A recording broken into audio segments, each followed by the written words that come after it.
This poem is entitled Heiwa no Tamini, for the sake of peace. Like a brute shattering a wine glass, America shattered Hiroshima with an atomic bomb. But unlike a simple wine glass, the stakes were much bigger.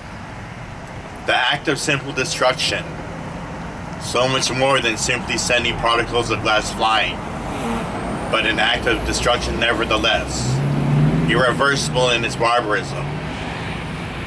A big man beat his small wife, pummeling her in an act of sudden violence, another act of irreversible barbarism and violence, as with the case of the bombing of Hiroshima, but only on a smaller scale, but just as inexcusable. In Hiroshima, the stakes were much bigger, the destruction and violence magnified 1,000-fold.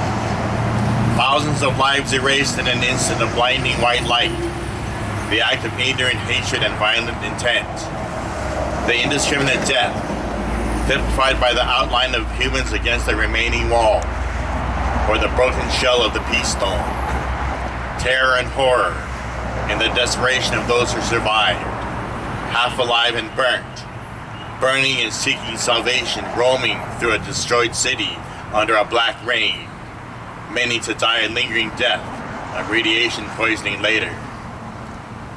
Those of us who ponder on this years later, an act of such extreme and total violence, practiced against an unsuspecting people during wartime, but civilian and at a time when surrender was imminent. When green grass began to grow in Hiroshima, where they had expected nothing for years to come after the bomb, life came back, like the life of people who came to rebuild the devastation of Hiroshima.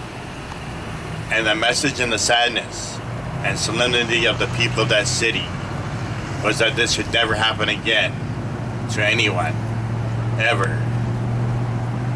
Please join me in raising a toast, Heiwa no Tameni, for the sake of peace, as we say, no more Hiroshimas. Oh, Hiroshima.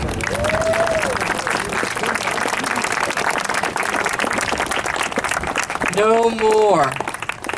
No more. Thank you, Pete. So I think our next speaker is a familiar face.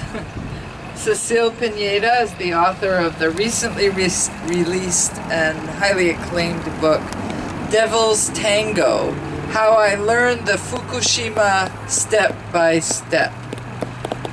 Her novels have won the Gold Prize for the Commonwealth Club of California, the Sue Kaufman Prize, and a National Book Award nomination. She'll share some of her thoughts on the links between nuclear weapons and nuclear power.